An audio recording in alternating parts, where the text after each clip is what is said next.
মাত্র ৪ দিনের লড়াই, আর তাতেই ভারতের সামরিক বাহিনীর ভগ্নদশা বেরিয়ে এসেছে। রাশিয়া আর ফ্রান্সের সমরাস্ত্র থাকায় দম্ভে মাটিতে পা পড়ত না ভারতের, কিন্তু তুর্কি আর চীনা ড্রোন যুদ্ধবিমান ভারতের সেই অহংকার চূর্ণ করে দিয়েছে। তাই সামরিক শক্তিধর এই দুই দেশের ওপর ক্ষোভ জমেছে ভারতের।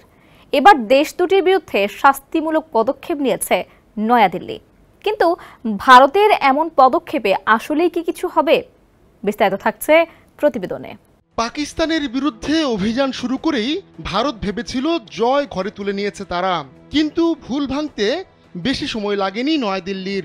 টানা 2 দিন ভারতের হামলার পর শুরু হয় পাকিস্তানের পাল্টা হামলা।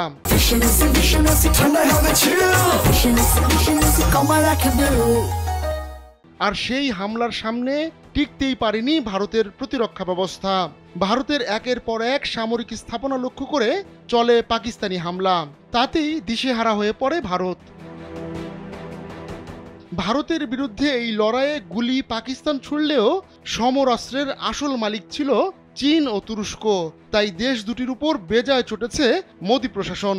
কিন্তু পাকিস্তানের বিরুদ্ধে লড়াইয়ে নেমে ভারত যেভাবে নাস্তানাবুদ হয়েছে, তাতে এখন এই দুই দেশের দিকে ভারতের চোখ তুলে তাকানোরও সাহস নেই। তাই বাধ্য হয়েই চীন ও তুরস্কের রাষ্ট্রীয় গণমাধ্যমের এক্স অ্যাকাউন্ট ব্লক করেছে ভারত। নয়াদিল্লি বলছে ভুয়া ও মিথ্যা তথ্য প্রচারের অভিযোগে এমন পদক্ষেপ নেওয়া হয়েছে। ব্লক করা এই অ্যাকাউন্টগুলোর মধ্যে রয়েছে চীনের গ্লোবাল টাইমস ও সিনহুয়া নিউজ এজেন্সির এক্স অ্যাকাউন্ট এবং তুরস্কের টিআরটি ওয়ার্ল্ড এবং রাষ্ট্রীয় মালিকানাধীন আরেকটি প্রতিষ্ঠান। গ্লোবাল টাইমস চীনা কমিউনিস্ট পার্টির মালিকানাধীন পিপলস ডেইলির ইংরেজি ট্যাবলয়েড, আর সিনহুয়া চীনের সরকারি বার্তা সংস্থা। অবশ্য এমন সিদ্ধান্ত নেওয়ার আগে বেইজিংয়ে ভারতীয় দূতাবাস এক্সে গ্লোবাল টাইমসকে সরাসরি সতর্ক করে দিয়েছিল। নিজের প্রতিবেশীর সঙ্গে সাম্প্রতিক সংঘাতের প্রেক্ষাপটে বিভিন্ন ভুয়া তথ্য ছড়ানো হচ্ছে বলে অভিযোগ ভারতের। দেশটির প্রেস ইনফরমেশন ব্যুরো পিআইবির ফ্যাক্ট চেক ইউনিট বেশ কিছু পুরনো বা বিকৃত ভিডিও ও ছবিও শনাক্ত করেছে। এসব ছবি ভিডিও ভুয়া তথ্য ছড়াতে ব্যবহার করা হচ্ছে বলে জানিয়েছে পিআইবি। এই ঘটনার পাশাপাশি আবারও অরুণাচল প্রদেশকে ঘিরে চীনের ভূখণ্ড দাবি এবং নামকরণ প্রচেষ্টার তীব্র প্রতিবাদ জানিয়েছে ভারত।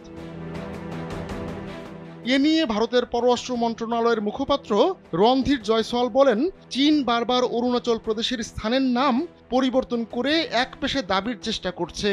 আমরা এ ধরনের যে কোনো প্রচেষ্টা সম্পূর্ণরূপে প্রত্যাখ্যান করছি। অরুণাচল প্রদেশ ভারতের অবিচ্ছেদ্য ও অখণ্ড অংশ ছিল, আছে এবং থাকবে। চীন এর আগে 2024 সালে অরুণাচল প্রদেশের 30টি নতুন নাম প্রকাশ করেছিল। এ নিয়ে তখনও প্রতিবাদ জানিয়েছিল ভারত। আহমদুল্লাহ শিকদার, কালবেলা।